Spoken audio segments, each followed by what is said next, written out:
பாரம்பரியமிக்க பொன்னேர் பூட்டு நிகழ்ச்சி பெரம்பலூர் மாவட்டம் வரகுபாடியில் நடைபெற்றது. இது குறித்து விளக்குகிறது இந்த தொகுப்பு.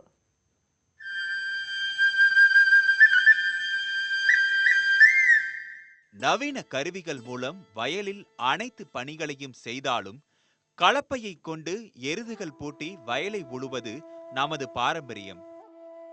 சித்திரை மாதத்தில் முதலில் உழும்போது முதலில் விழும் பள்ளத்தில் வசதி படைத்தவர்கள் தங்க காசுகள், ரத்தின கற்களை போட்டு மூடும் பழக்கம் இருந்தது. இதுவே பொன்னேர் பூட்டுதல் எனவும் நல்லேர் பூட்டுதல் எனவும் அழைக்கப்படுகிறது. பெரம்பலூர் மாவட்டம் வரகுபாடி கிராமத்தில் வயலில் படையலிட்டு பொன்னேர் பூட்டி விவசாயிகள் நிலத்தை உழுதனர்.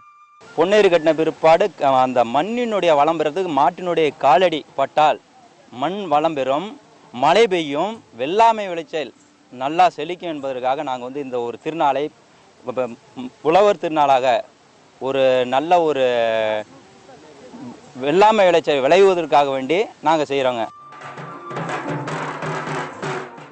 பொன்னேர் பூட்டும் போது இந்த ஆண்டு விவசாயம் நன்றாக செழிக்க வேண்டும் என்று இறைவனை வேண்டி பச்சரிசியை ஊற வைத்து வெல்லம், பொட்டுக்கடலை சேர்த்து கலந்த காப்பரிசி படையலை செய்து அதையே அனைவருக்கும் பிரசாதமாக தருகிறார்கள்.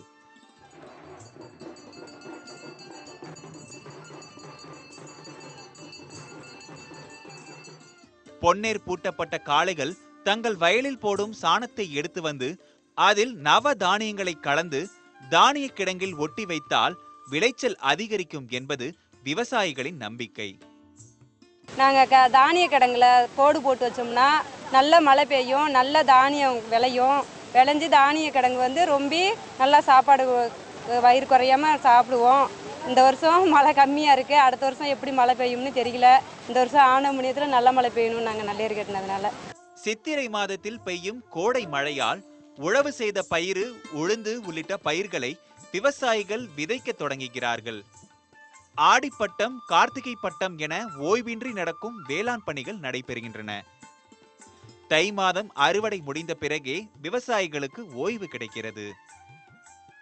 பொன்னேறு கட்டிவிட்டு நான் வீட்டில் நல்ல காரியங்கள் நடக்கிறது, அதை பொண்ணுக்கு போகிறது, கல்யாணம் பண்ணுறது, ஏதாவது தேதி நிச்சயம் பண்ணுறது, இந்த காரியங்கள்லாம் இந்த பொன்னேறு கட்டிட்டு தான் நாங்கள் போயிட்டு பரம்பரையாக வழக்கம் போல் மாமூலாக எல்லாரும் நல்ல காரியங்களுக்கு ஈடுபடுறது. வீடு கட்டுறது, மனை கொள்வது, இது எல்லாம் இந்த சித்திரை மாதம் 1ஆம் தேதிக்கு பிறகு பொன்னேறு கட்டிட்டு தான் செய்கிறது வழக்கம். பாரம்பரியம் மிக்க பொன்னேர் பூட்டிய பின்புதான் ஆண்டு முழுவதும் கிராமத்தில் நடக்க உள்ள பொது நிகழ்ச்சிகள் குறித்தும் அதற்கு தேவையான வருவாய் குறித்து முடிவுகளும் எடுக்கப்படுகின்றன. ஒருபுறம் வறட்சி, மறுபுறம் விவசாயிகளின் போராட்டங்கள் நவீனமயம் என மாறிவிட்டாலும் விவசாயிகள் சேற்றில் கால் வைத்தால்தான் சோற்றில் கை வைக்க முடியும் என்பது யதார்த்தம். மறந்து போன இது போன்ற விஷயங்கள் மலரும் நினைவுகளாக பல்வேறு கிராமங்களில் இன்றளவும் நடத்தப்பட்டு வருவது வரவேற்கத்தக்க ஒன்றாகும். நியூஸ் 18 தமிழ்நாடு செய்திகளுக்காக பெரம்பலூரிலிருந்து ஆர். ராஜவேல்.